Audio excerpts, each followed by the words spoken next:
First question ഇത് 2019 വന്നൊരു question ആണ്. Junior instructor, in an isothermal process the internal energy of gas molecules. ഒരു isothermal process നടക്കുമ്പോൾ gas മോളിക്യൂൾസിന്റെ internal എനർജിക്ക് എന്ത് സംഭവിക്കും? തെർമോഡൈനാമിക്സിൽ നമ്മൾ ഗ്യാസിന്റെ കാര്യം പറയുമ്പോൾ ഇന്റേണൽ എനർജി അവിടെ നമ്മൾ പഠിച്ചിട്ടുണ്ട്. According to Joule's law, internal എനർജിയെ നമ്മൾ റെപ്രസെന്റ് ചെയ്യുന്ന ലെറ്റർ യു ആണ്. It's only a function of temperature എന്നൊരു സ്റ്റേറ്റ്മെന്റ് നമ്മൾ പഠിച്ചിട്ടുണ്ട്. അതായത് ഗ്യാസ് മോളിക്യൂൾസിന്റെ കേസിൽ ഇന്റേണൽ എനർജി എന്ന് പറയുന്നത് ടെമ്പറേച്ചറിനെ മാത്രം ഡിപ്പെൻഡ് ചെയ്യുന്ന ഒരാളാണ് എന്നാണ് നമ്മൾ ഇന്റേണൽ എനർജിയുടെ കേസിൽ പഠിച്ചിരിക്കുന്നത്. അങ്ങനെയെങ്കിൽ ഒരു ഐസോതെർമൽ പ്രോസസ്, എന്താണ് ഐസോതെർമൽ പ്രോസസിന്റെ പ്രത്യേകത? ഐസോതെർമൽ പ്രോസസിന്റെ പ്രത്യേകതയാണെങ്കിൽ delta T will be equal to 0, അല്ലെങ്കിൽ ടി എന്ന് പറയുന്നത് കോൺസ്റ്റന്റ് ആയിരിക്കും. അതായത് ടെമ്പറേച്ചറിന് ചേഞ്ച് ഒന്നും കാണില്ല. അതാണ് ഐസോതെർമൽ പ്രോസസ് കൊണ്ട് ഉദ്ദേശിക്കുന്നത്. അപ്പോൾ ടെമ്പറേച്ചറിന് ചേഞ്ച് കാണില്ല എന്നുണ്ടെങ്കിൽ നമ്മൾ പറഞ്ഞു ഇന്റേണൽ എനർജി എന്ന് പറയുന്നത് ടെമ്പറേച്ചറിനെ മാത്രം ഡിപ്പെൻഡ് ചെയ്യുന്ന ഒരു പാരാമീറ്റർ ആണ്. ഏതിന്റെ കേസിൽ? ഒരു ഇന്റേണൽ എനർജി ഗ്യാസ് മോളിക്യൂൾസിന്റെ കേസിൽ വരുമ്പോൾ. അപ്പോൾ ഇവിടെ നമ്മൾ ഓൾറെഡി പറഞ്ഞു ഇതൊരു ഐസോതെർമൽ പ്രോസസ് ആണ്, ടെമ്പറേച്ചർ ചേഞ്ച് ഇല്ല എന്നുണ്ടെങ്കിൽ ടെമ്പറേച്ചറിനെ മാത്രം ഡിപ്പെൻഡ് ചെയ്യുന്ന ഇന്റേണൽ എനർജിക്ക് എന്തായിരിക്കും? അതിനും ചേഞ്ച് ഒന്നും കാണില്ല. അല്ലെങ്കിൽ delta U will be equal to 0, കാരണം ഡെൽറ്റ ടി ഈക്വൽ ടു 0 ആണ്. അപ്പോൾ delta U will be also equal to 0. അങ്ങനെയെങ്കിൽ നമുക്ക് എന്ത് പറയാം? Internal energy change in internal energy 0, അല്ലെങ്കിൽ ഇന്റേണൽ എനർജി എന്താണ്? കോൺസ്റ്റന്റ്, അല്ലെങ്കിൽ ഇന്റേണൽ എനർജി റിമൈൻസ് കോൺസ്റ്റന്റ് എന്ന് നമുക്ക് പറയാനായിട്ട് സാധിക്കും. Okay, in an isothermal process the internal energy remains constant എന്നുള്ളതാണ് നമ്മളുടെ ഈ ഒരു ക്വസ്റ്റ്യന്റെ ആൻസർ എന്ന് പറയുന്നത്. ഓക്കെ, അപ്പോൾ ഈ ഒരു ക്വസ്റ്റ്യനിൽ റിമൈൻസ് കോൺസ്റ്റന്റ്, ഓപ്ഷൻ ഡി ആണ് നമ്മളുടെ ആൻസർ എന്ന് പറയുന്നത്. അപ്പൊ ഇനി നമുക്ക് അടുത്തൊരു ക്വസ്റ്റ്യനിലോട്ട് പോവാം. ഇനി ത്രോട്ട്ലിംഗ് പ്രോസസ് ഒന്ന് ആലോചിച്ച് നോക്കിയേ, എന്തായിരുന്നു നമ്മളുടെ ത്രോട്ട്ലിംഗ് പ്രോസസ് എന്ന് പറയുന്നത്? ത്രോട്ട്ലിംഗ് അതാണല്ലേ. അതായത് നമ്മൾ പഠിച്ചിട്ടുണ്ട് ത്രോട്ട്ലിംഗ് എന്ന് പറയുമ്പോൾ നമ്മൾ ജൂൾസ് കെൽവിൻ ഇഫക്റ്റ് ഒക്കെ വെച്ച് നമ്മൾ പഠിക്കുന്ന ഒരു സംഭവമാണ്. അപ്പൊ അവിടെ ത്രോട്ട്ലിംഗ് എന്ന് പറയുന്നത് ഒരു പോറസ് പ്ലഗ് എക്സ്പെരിമെന്റ് ഒക്കെ നമ്മൾ പറഞ്ഞിട്ടുണ്ട്. അപ്പം അവിടെ എൻതാൽപി കോൺസ്റ്റന്റ് ആവുന്നതിനെയാണ് നമ്മൾ എന്ന് പറയുന്നത് ത്രോട്ട്ലിംഗ് പ്രോസസ് എന്ന് പറയുന്നത്. അപ്പൊ ത്രോട്ട്ലിംഗ് പ്രോസസ്സിൽ എന്ത് കോൺസ്റ്റന്റ്? ഓപ്ഷൻസ് നോക്കിയാൽ volume remains constant, pressure remains constant, temperature remains constant, all the 3 remains constant. ഇതിൽ ഏത് ഒരു ഓപ്ഷൻ? നമുക്കറിയാം ത്രോട്ട്ലിംഗ് എന്ന് പറഞ്ഞു കഴിഞ്ഞാൽ എൻതാൽപി റിമൈൻസ് കോൺസ്റ്റന്റ് ആണെന്ന് നമുക്കറിയാം അല്ലേ. പക്ഷെ ഈ ഓപ്ഷനിലുള്ള കേസ് എന്ത് വരും? ടെമ്പറേച്ചർ റിമൈൻസ് കോൺസ്റ്റന്റ് ആണ് ആൻസറെ. ത്രോട്ട്ലിംഗ് എന്ന് പറയുന്നതിൽ എൻതാൽപി കോൺസ്റ്റന്റ് എന്ന് മാത്രമേ നമുക്ക് പറയാനായിട്ട് പറ്റുള്ളൂ. ആധികാരികമായിട്ട് പറയുകയാണെന്നുണ്ടെങ്കിൽ നമുക്ക് എൻതാൽപി റിമൈൻസ് കോൺസ്റ്റന്റ്, അതാണ് നമുക്ക് പറയാൻ പറ്റുന്ന ഏക ഒരു പാരാമീറ്റർ എന്ന് പറയുന്നത്. അപ്പോൾ പക്ഷെ അങ്ങനെ ഒരു ഓപ്ഷൻ നമ്മളുടെ ഈ ഒരു ഇതിനകത്ത് ഇല്ല. അങ്ങനെയെങ്കിൽ നമ്മളൊരു അസംഷൻ ഇതിൽ നിന്ന് നമ്മൾ ഡിറൈവ് ചെയ്ത് കൊണ്ടുവന്നിരിക്കുകയാണ്. ആക്ച്വലി ഇത് PSC ആൻസർ എന്ന് പറയുന്നത് ടെമ്പറേച്ചർ റിമൈൻസ് കോൺസ്റ്റന്റ് ആണ്. അതെങ്ങനെ ആയെന്ന് വെച്ച് കഴിഞ്ഞാൽ ഗ്യാസ് മോളിക്യൂൾസിന്റെ കേസ് എടുക്കുകയാണെന്നുണ്ടെങ്കിൽ നമ്മൾ നേരത്തെ പറഞ്ഞതുപോലെ ഗ്യാസിന്റെ കേസിലും H എന്ന് പറയുന്നത് is A function of temperature ആവും. ഗ്യാസ് മോളിക്യൂൾസിന്റെ കേസിൽ എൻതാൽപി എന്ന് പറയുന്നത് is only A function of temperature ആവും. അതുകൊണ്ടിട്ട് H കോൺസ്റ്റന്റ് ആകുമ്പോൾ നമുക്ക് എന്തും പറയാം, ടെമ്പറേച്ചർ എന്ന് പറയുന്നതും കോൺസ്റ്റന്റ് ആണെന്ന് പറയാം. അപ്പോൾ ഈ ഒരു അല്ലെങ്കിൽ ഈ ഒരു കേസ് നമ്മൾ ഗ്യാസ് മോളിക്യൂൾസിന് മാത്രമേ പറയുള്ളൂ. കാരണം ഇപ്പൊ സ്റ്റീം എടുക്കുകയാണെന്നുണ്ടെങ്കിൽ സ്റ്റീം എൻതാൽപി എന്ന് പറയുന്ന ടെമ്പറേച്ചറിന് മാത്രം ഡിപ്പെൻഡ് ചെയ്യുന്ന ഒരു പാരാമീറ്റർ അല്ല, അത് പ്രഷറിനെ ഡിപ്പെൻഡ് ചെയ്യുന്ന ഒരു പാരാമീറ്റർ ആണ്. പക്ഷേ ഗ്യാസിന്റെ കേസ് എടുക്കുമ്പോൾ എൻതാൽപി എന്ന് പറയുന്നത് നമുക്ക് ഫങ്ഷൻ ഓഫ് ടെമ്പറേച്ചർ മാത്രമാവും. അപ്പോൾ ത്രോട്ട്ലിംഗ് എന്ന് പറഞ്ഞു കഴിഞ്ഞാൽ നമ്മളുടെ ബേസിക് ആൻസർ ഇതാണ്, എൻതാൽപി റിമൈൻസ് കോൺസ്റ്റന്റ്. പക്ഷേ ഇവിടത്തെ ചോദ്യത്തിൽ ഇങ്ങനെ ഒരു ഓപ്ഷൻസ് വരുമ്പോൾ അവിടെ നമ്മളൊരു ചെറിയൊരു അസംഷൻ കൂടെ എടുത്തിട്ടാണ് ഇതിന്റെ ആൻസറിലോട്ട് നമ്മൾ ഡിറൈവ് ആയി വരുന്നത്. അപ്പോൾ അവിടെ നമ്മൾ കൺസിഡർ ചെയ്യേണ്ട കാര്യം എന്ന് പറയുന്നത് ഇതിനൊരു ഗ്യാസ് മോളിക്യൂൾസ് ആണ്, അല്ലെങ്കിൽ ഇങ്ങനെ ഒരു കേസിലാണ് ഇത് ചോദിച്ചിരിക്കുന്നത് എന്നുള്ളൊരു അസംഷൻ കൂടെ നമ്മൾ ഇതിനകത്ത് കൊണ്ടുവരുന്നതാണ്. ഓക്കെ, അപ്പോൾ ഈ ഒരു ക്വസ്റ്റ്യനിൽ നമ്മളുടെ ആൻസർ എന്ന് പറയുന്നത് ഓപ്ഷൻ സി ആണ്, ടെമ്പറേച്ചർ റിമൈൻസ് കോൺസ്റ്റന്റ്. അടുത്ത question, second law of thermodynamics defines. Second law of thermodynamics എന്തിനെയാണ് ഡിഫൈൻ ചെയ്യുന്നത്? എൻട്രോപ്പി ആണ് അല്ലെ. ഡയറക്ഷൻ ഓഫ് എനർജി കൺവേർഷനെ കുറിച്ചിട്ടാണ് സെക്കൻഡ് ലോ ഓഫ് തെർമോഡൈനാമിക്സ് പറയുന്നത്. അവിടെ നിന്നും സെക്കൻഡ് ലോ ഓഫ് തെർമോഡൈനാമിക്സിൽ നിന്നും നമ്മൾ രൂപാന്തരപ്പെടുത്തുന്ന ഒരു പാരാമീറ്റർ ആണ് നമ്മളുടെ എൻട്രോപ്പി എന്ന് പറയുന്നത്. ഓക്കെ, അപ്പോൾ നമ്മൾ ഈ ഒരു ക്വസ്റ്റ്യനിൽ നമ്മളുടെ ആൻസർ എന്ന് പറയുന്നത് ഓപ്ഷൻ ഡി ആണ്, എൻട്രോപ്പി.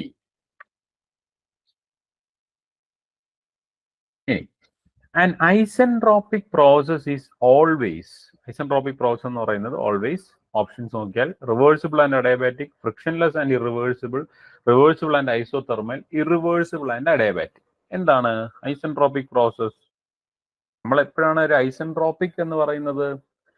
ഒരു process reversible as well as adiabatic ആയി കഴിഞ്ഞാൽ നമുക്ക് എന്ത് പറയാം? അതിനെ ഐസെൻട്രോപിക് എന്ന് പറയാം. റിവേഴ്സിബിളും ആവണം, ഐസെൻട്രോപിക്കും ആവണം. അഡയബാറ്റിക്, അതായത് നമുക്ക് ആലോചിക്കാനുള്ളത് എല്ലാ ഐസെൻട്രോപിക് പ്രോസസ്സുകളും അഡയബാറ്റിക് ആണ്, പക്ഷെ എല്ലാ അഡയബാറ്റിക്കും ഐസെൻട്രോപിക് ആവില്ല. അഡയബാറ്റിക്കിന്റെ കൂടെ റിവേഴ്സിബിൾ എന്ന് പറയുന്ന ഒരു കോൺസെപ്റ്റും കൂടെ കൊണ്ടുവന്നാൽ മാത്രമേ നമുക്ക് അതിനെ എന്ത് പറയാൻ പറ്റുള്ളൂ? ഐസെൻട്രോപിക് എന്ന് പറയാനായിട്ട് സാധിക്കുള്ളൂ. So isentropic process is always reversible and adiabatic. So option A ആണ് നമ്മുടെ ഇവിടുത്തെ ആൻസർ. ഇനി the efficiency of an ideal Carnot engine depends on, efficiency of an ideal Carnot engine, ഒരു ഐഡിയൽ കാർനോട്ട് എഞ്ചിന്റെ എഫിഷ്യൻസി എന്തിനാണ് ഡിപ്പെൻഡ് ചെയ്യുന്നത്? Options നോക്കിയാൽ working substance, on the temperature of the source only, on the temperature of the sink only, on the temperature of both the sink and source. എന്ത് വരും? Option D ആണ് അല്ലേ. അതായത് ideal Carnot engine എന്ന് പറയുന്നുണ്ട്. Efficiency of engine എന്ന് പറയുമ്പോൾ നമുക്ക് പറയാം W net by Q in എന്ന് പറയാം. പക്ഷെ അത് ഐഡിയൽ ആണ് എന്നുണ്ടെങ്കിൽ, അതായത് ഇതിനെ നമുക്ക് 1 minus Q out by Q in എന്ന് പറയാം. പക്ഷെ ഐഡിയൽ കാർനോട്ട് എഞ്ചിൻ ആണെന്നുണ്ടെങ്കിൽ efficiency is equal to 1 minus lower temperature by higher temperature, where lower temperature is the temperature of sink and higher temperature is the temperature of source. അപ്പോൾ നമുക്ക് പറയാം efficiency of ideal Carnot engine depends on both the sink and source only. Okay, രണ്ട് ടെമ്പറേച്ചറിനെ depend ചെയ്യുന്നതാണ് ആര്? efficiency of ideal Carnot engine. ഇനി an engine operates between temperature limits of 900K and T2, and another engine operates between T2 and 400K. For both engines to be equally efficient, T2 should be equal to. Okay, അപ്പോൾ engine എന്നൊക്കെ പറയുമ്പോഴേ നമ്മൾ ഒരു ഡ്രോയിങ്ങിൽ കൊണ്ടുവരുന്നതാണ് വളരെ നല്ലത്. അപ്പോൾ engine, രണ്ട് എഞ്ചിനുള്ള സ്ഥിതിക്ക് E1 എന്നും E2 എന്നും ഞാൻ എഴുതുകയാണേ. So engine E1 E2 W1, അടുത്തത് E2 എന്ന് പറയുന്ന എഞ്ചിൻ,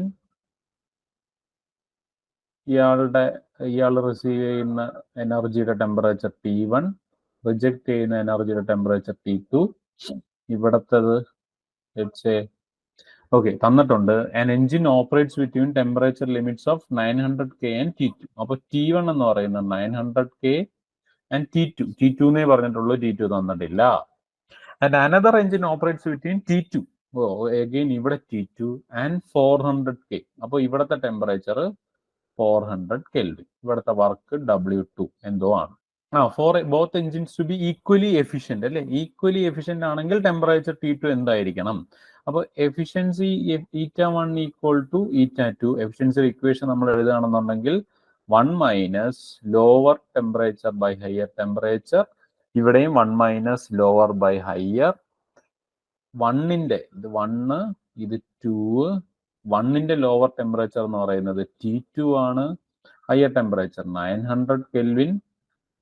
2ന്റെ 1 മൈനസ് ലോവർ ടെമ്പറേച്ചർ എന്ന് പറയുന്നത് 400 ആണ്, ഹയർ ടെമ്പറേച്ചർ എന്ന് പറയുന്നത് അറിയില്ല, T2 ആണ്. അപ്പൊ നമുക്ക് ഇതാ ഇങ്ങനെ ഒരു ഇക്വേഷനിലോട്ട് നമ്മൾ വന്നു. ഒന്നാമത്തെ ആളുടെ എഫിഷ്യൻസിയും രണ്ടാമത്തെ ആളുടെ എഫിഷ്യൻസിയും സെയിം ആണ് എന്നുള്ളത് കൊണ്ടിട്ട് നമ്മൾ ഈ ഒരു ഫോമിലോട്ട് വന്നു. ഇനി എന്ത് ചെയ്യാം? സിംപ്ലിഫൈ ചെയ്തിരുന്നാൽ മതി ഈ ഒരു ഇക്വേഷൻ നമ്മൾ സിംപ്ലിഫൈ ചെയ്യുമ്പോൾ 1 കട്ട് ചെയ്യാം, നമുക്ക് മൈനസ് മൈനസും പോയി പ്ലസ് ആവും. പിന്നെ നമുക്ക് വരുന്ന ഇക്വേഷൻ എന്ന് പറയുന്നത് T2 by 900 equal to T2 by 900 equal to 400 by T2. ഇതിനെ നമ്മൾ ക്രോസ് മൾട്ടിപ്ലൈ ചെയ്താൽ T2 square is equal to 400 into 900 which is equal to 36,000,000 which is T2 square. അതിന്റെ സ്ക്വയർ റൂട്ട് എടുക്കാം. 36ന്റെ സ്ക്വയർ റൂട്ട് 00 ഉള്ളതുകൊണ്ട് അതിന്റെ square എടുക്കുമ്പോൾ 2 0 വരുന്നു. 36ന്റെ square root എടുക്കുമ്പോൾ 6. 4 0 ഉണ്ടായിരുന്ന 2 0 എടുത്തിരുന്നാൽ മതി അല്ലേ. അപ്പൊ T2 will be equal to എന്ത് വരും? 600 കെൽവിൻ. ആൻസർ പറഞ്ഞായിരുന്നു അല്ലേ. അപ്പൊ നമുക്ക് ഇതെങ്ങനെ കണ്ടുപിടിച്ചു? നമ്മൾ ബേസിക് ഇക്വേഷനെ സബ്സ്റ്റിറ്റ്യൂട്ട് ചെയ്തേ ഉള്ളൂ. 1 minus lower temperature by higher temperature എന്ന് പറയുന്ന ബേസിക് ഇക്വേഷൻ 2 എഞ്ചിന്റെ എഫിഷ്യൻസി ഈക്വൽ ആണ് എന്നുള്ളൊരു കോൺസെപ്റ്റിൽ വന്നു കഴിഞ്ഞാൽ നമുക്ക് ഇതുപോലെ സിമ്പിൾ ആയിട്ട് കണ്ടുപിടിക്കാം. T2ന്റെ വാല്യൂ രണ്ടുപേരുടെയും T2 എന്ന് പറയുന്ന ഒരു അൺനോൺ വാല്യൂ ആയിരുന്നു. അതാണ് നമ്മൾ കണ്ടുപിടിച്ചത്, which is 600 kelvin. Okay, 600 kelvin ആണ്. നെക്സ്റ്റ് ക്വസ്റ്റ്യൻ, അതേ ക്വസ്റ്റ്യൻ പേപ്പറിനകത്തുള്ള മറ്റൊരു ക്വസ്റ്റ്യൻ ആണ്. For a heat engine operating on Carnot cycle operate ചെയ്യുന്ന ഒരു heat engine, the work output is 25% of the heat rejected to the sink. The thermal efficiency for the engine would be. Okay, അപ്പോൾ engine ആണ്. Receive ചെയ്യുന്ന എനർജിയെ നമ്മൾ Q in എന്ന് പറയുന്നു, reject ചെയ്യുന്നതിനെ നമ്മൾ Q out എന്ന് പറയുന്നു, കിട്ടുന്ന വർക്കിനെ നമ്മൾ W എന്ന് പറയുന്നു. തന്നിരിക്കുന്ന കാര്യം നോക്കാം. Work output is 25% of the heat rejected to the sink. So W is equal to 0.25 of Q out. ഇതാണ് തന്നിരിക്കുന്ന കാര്യം. The thermal efficiency for the engine would be. Thermal efficiency equation എന്താണ്? Thermal efficiency is equal to 1 minus Q out by Q in എന്ന് എഴുതാം. 1 minus Q out by Q in, അല്ലെങ്കിൽ W by Q in എന്ന് എഴുതാം. Carnot ആയതുകൊണ്ട് 1 minus temperature, lower temperature by higher temperature എന്ന് എഴുതാം. ഇത് നമുക്ക് ടെമ്പറേച്ചർ ഒന്നും ഇല്ലാത്തതുകൊണ്ട് നമുക്ക് ഹീറ്റ് എനർജിയുടെ ഫോമിൽ തന്നെ എഴുതാം. So 1 minus Q out by Q in എന്ന് എഴുതി. ഇതില് ഒന്നും തന്നെ തന്നിട്ടില്ല. നമുക്ക് W എന്ന് പറയുന്നത് 0.25 Q out എന്ന് മാത്രമുണ്ട്. ഇനി നമ്മൾ ബൈ എനർജി ബാലൻസ്, ഇതിനകത്തൊന്നും നമ്മൾ ഒരു എനർജി ബാലൻസ് ചെയ്ത് നോക്കി. എനർജി ബാലൻസ് എന്താണ്? Total energy in to the system is equal to total energy leaving the system. E in equal to E out. അങ്ങനെ പറയുകയാണെങ്കിൽ total energy in to the system ആരാണ്? Q in അല്ലേ. Leaving the system ആരാണ്? Q out ഉണ്ട്, W ഉണ്ട്. അങ്ങനെയെങ്കിൽ Q in നമുക്ക് എന്ത് എഴുതാം? Q in is equal to Q out plus W. W എന്ത് തന്നിട്ടുണ്ട്? ഓൾറെഡി 0.25 Q out എന്ന് തന്നിട്ടുണ്ട്. 0.25 Q out. So Q in is equal to നമുക്ക് എന്ത് എഴുതാൻ പറ്റും? Q out plus 0.25 Q out which is equal to 1.25 Q out. അപ്പൊ Q in 1.25 Q out, W ഉണ്ട്, Q out. അപ്പൊ നമ്മൾ ഈ ഒരു എഫിഷ്യൻസി ഇക്വേഷനിൽ സബ്സ്റ്റിറ്റ്യൂട്ട് ചെയ്ത് നോക്കിയേ. Efficiency is equal to 1 minus Q out അറിയില്ല, അവിടെ ഇടാം. 1.25 Q out, 1.25 Q out. ഇതിനകത്ത് നമുക്ക് Q out കട്ട് ചെയ്ത് കഴിഞ്ഞാൽ ഇത് സിംപ്ലി ന്യൂമറൽസ് മാത്രമായില്ലേ. ഇതിനൊന്ന് സോൾവ് ചെയ്തെടുക്കാം. നമുക്ക് സോൾവ് ചെയ്യുമ്പോൾ എന്ത് വരും?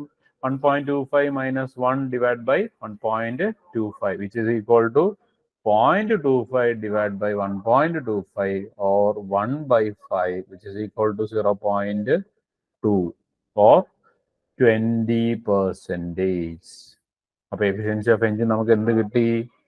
20% എന്ന് പറഞ്ഞു കിട്ടി അല്ലേ. അപ്പോൾ ഓപ്ഷൻ ഡി ആണ് എന്ത്? നമ്മുടെ ഈ ഒരു ക്വസ്റ്റ്യന്റെ ആൻസർ എന്ന് പറയും. അപ്പൊ നിങ്ങൾ ആലോചിച്ചോളുക, ഇങ്ങോട്ട് വരും തോറും ക്വസ്റ്റ്യൻസിന്റെ ആ ഒരു ടഫ്നെസ് രീതി, അതായത് നമുക്ക് ഈ ക്വസ്റ്റ്യൻ വളരെ സിമ്പിൾ ആണെങ്കിലും ഇത് കുറച്ച് ടൈം കൺസ്യൂമിങ് ആണ്. 1-2 മിനിറ്റ് നമ്മൾ ചിലപ്പോൾ മിനിമം 1 മിനിറ്റ് എങ്കിലും നമ്മൾ ഇതിൻ്റെ അകത്ത് സ്പെൻഡ് ചെയ്താൽ മാത്രമേ നമുക്ക് ഈ ഒരു ക്വസ്റ്റ്യനെ സോൾവ് ചെയ്യാനായിട്ട് സാധിക്കുകയുള്ളൂ അല്ലേ. സൊല്യൂഷന് വേണ്ടി മാത്രം നമുക്ക് 1 മിനിറ്റ് എടുക്കും. പിന്നെ ക്വസ്റ്റ്യൻ വായിച്ച് നമ്മൾ ഇത് ചൂസ് ചെയ്യാൻ നമുക്ക് അതിൻ്റെതായ സമയം എടുക്കും. സോ കുറച്ച് ടൈം കൺസ്യൂമിങ് ആയിട്ടുള്ള ടൈപ്സ് ഓഫ് ക്വസ്റ്റ്യൻസും തെർമോഡൈനാമിക്സിൽ നിന്നും വരാൻ തുടങ്ങി എന്നുള്ളതാണ് അതിന്റെ ഒരു അർത്ഥം എന്ന് പറയുന്നത്. ഓക്കെ, ബാക്കി കാര്യങ്ങളെല്ലാം വളരെ സിമ്പിൾ ആണ്. നമ്മുടെ ബേസിക് കാര്യങ്ങൾ മാത്രമാണ് ചോദിച്ചിട്ടുള്ളത്. ഓക്കെ, അപ്പോൾ അടുത്ത ക്വസ്റ്റിനിലോട്ട് നമുക്ക് പോവാം. Which of the following is A correct statement? Correct statement ഏതാണ്? ഇത് അതേ സെയിം ക്വസ്റ്റ്യൻ പേപ്പറിൽ തന്നെ ഉള്ളതാണ്. A reversible adiabatic process is an isentropic process. ഇത് കറക്റ്റ് സ്റ്റേറ്റ്മെന്റ് ആണോ അല്ലേ? അതെ അല്ലേ? ഒന്നാമത്തെ ഓപ്ഷൻ എന്ന് പറയുന്നത് നമ്മളുടെ റിവേഴ്സിബിൾ അഡയബാറ്റിക് ആണ്. അഡയബാറ്റിക് എന്ന് മാത്രം നമുക്ക് പറയാനായിട്ട് സാധിക്കില്ല. പിന്നെ and irreversible adiabatic process a constant entropic process. Irreversible adiabatic ഇതും തെറ്റായ സ്റ്റേറ്റ്മെന്റ് ആണ്. Entropy decreases during an irreversible adiabatic process. Irreversible process ആയിട്ടുള്ള അഡയബാറ്റിക് പ്രോസസ്സിന് എൻട്രോപ്പി എപ്പോഴും എന്തായിരിക്കും? Change in entropy ds always greater than or equal to 0 എന്നാണ് നമ്മൾ second law of തെർമോഡൈനാമിക്സിൽ പഠിക്കുന്നത്. ds always greater than or equal to 0. Reversible ആണെങ്കിൽ ds will be equal to 0. Irreversible ആണെങ്കിൽ ds ഗ്രേറ്റർ ദാൻ 0. ഇതാണ് എൻട്രോപ്പിയുടെ statement. ഇത് നമ്മൾ second law of തെർമോഡൈനാമിക്സിന്റെ കൂടെ പഠിച്ചു വരുന്ന ഒരു കാര്യമാണ്. അപ്പം entropy increases during an irreversible adiabatic process. ഓപ്ഷനിൽ തന്നിരിക്കുന്നത് decreases during an irreversible adiabatic എന്നാണ്. അപ്പോൾ ഈ ഒരു ക്വസ്റ്റിന്റെ നമ്മുടെ ആൻസർ എന്ന് പറയുന്നത് ബാക്കിയുള്ള 3 സ്റ്റേറ്റ്മെന്റ് തെറ്റാണ്. പിന്നെ കറക്റ്റ് ആയിട്ടുള്ള സ്റ്റേറ്റ്മെന്റ് ഏതാണ്? റിവേഴ്സിബിൾ അഡയബാറ്റിക് പ്രോസസ് ആണ് എന്ത്? നമ്മളുടെ ഐസെൻട്രോപിക് പ്രോസസ്. ഓപ്ഷൻ എ ആണ് നമ്മുടെ ഈ ഒരു ക്വസ്റ്റിന്റെ answer. Option A. Which parameter can be considered to remain constant if the value of exponent n in the polytropic equation p v raised to n is equal to constant takes a unit value? അതായത് p v raised to n is equal to constant എന്ന് പറയുന്ന ഈ ഒരു ഇക്വേഷനിൽ n-ന്റെ value 1 ആകുമ്പോൾ ഏത് parameter ആണ് constant ആവുന്നത്? അതായത് p v raised to n is equal to constant എന്ന് പറഞ്ഞു കഴിഞ്ഞാൽ pv equal to constant. pv is equal to constant എന്ന് പറഞ്ഞു കഴിഞ്ഞാൽ അത് ഏത് പ്രോസസ് ആണ്? ഐസോതെർമൽ പ്രോസസ് ആണല്ലേ? ഐസോതെർമൽ പ്രോസസ് അല്ലെങ്കിൽ ടെമ്പറേച്ചർ ഈക്വൽ ടു കോൺസ്റ്റന്റ് ആണ് ഇതിന്റെ അർത്ഥം. ഓപ്ഷനിൽ നോക്കിയേ, temperature is equal to constant എന്ന് പറയുന്ന ഒരു ഓപ്ഷൻ ഉണ്ടോ? ഇല്ല. അപ്പൊ ഏറ്റവും ആപ്റ്റ് ആയിട്ടുള്ളത് ഇന്റേണൽ എനർജി റിമൈൻസ് കോൺസ്റ്റന്റ് എന്ന് പറയുന്നതാണ് ഏറ്റവും ആപ്റ്റ് ആയിട്ടുള്ള ഒരു ഓപ്ഷൻ എന്ന് പറയുന്നത്. Okay, so option internal energy ആണ് നമ്മുടെ ഈ ഒരു ക്വസ്റ്റിന്റെ ആൻസർ.